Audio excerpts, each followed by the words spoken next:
მეგობრებო 100,000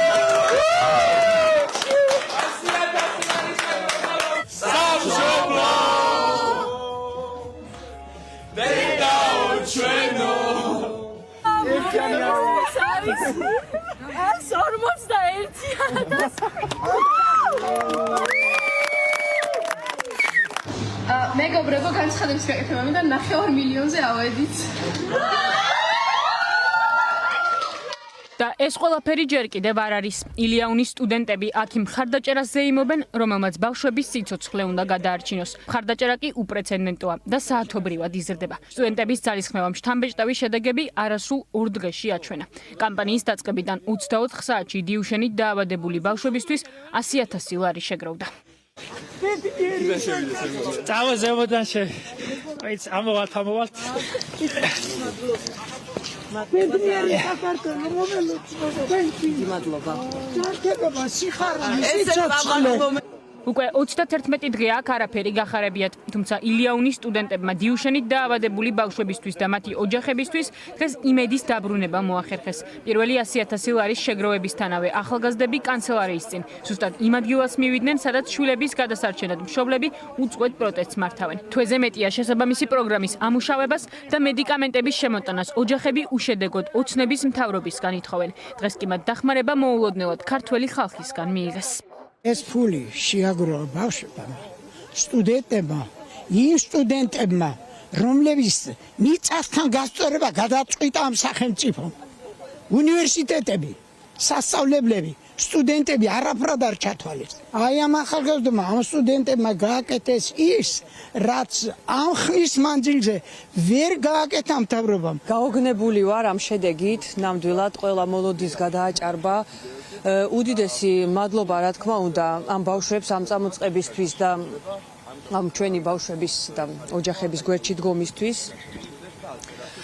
და მთავრობას ვეტყოდი რომ აი ამით გამოიხატება ზუსტად ხალხის ნება იმისა რომ ეს პრეპარატები იყოს შემოტანილი ჩვენ ქვეყანაში და თითოეულ მათ სიტყვას რასაც ისინი იძახიან ზუსტად მოქმედებით პასუხობს ხალხი.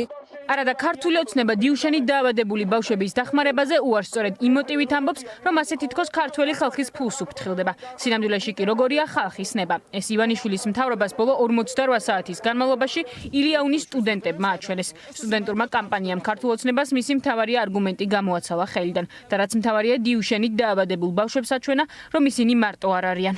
მშობლებმა საუკეთესოდ იციან რას ურთ მათ შვილებს, მათ ეს წამალი უნდა მივცეთ და ამიტომ სახელმწიფომ უნდა გამოხატოს უბრალოდ ნება უნდა იღონოს რომ წამალი რომელიც არსებობს დღეს და სჭირდებათ ბავშვებს მისცეს. ასევე რაც შეეხება კობახიძის განცხადებას რომ ეს ხალხის ფულია და ხალხმა უნდა განკარგოს, აი ეს არის ყველაზე დიდი დამადასტურებელი საბუთი, ეს არის ხალხის განაცხადი რომ ისინი თანახმანი არიან არამცდელ ბიუჯეტში შესული ფული, არამედ საკუთარი ფულიც კი გაიღონ ბავშვების ჯანმრთელობის გადასარჩენად. ხალხის ინიციატივით იმ წამალს რომელიც შეიძლება სასიკვდილო ბავშვებისთვის.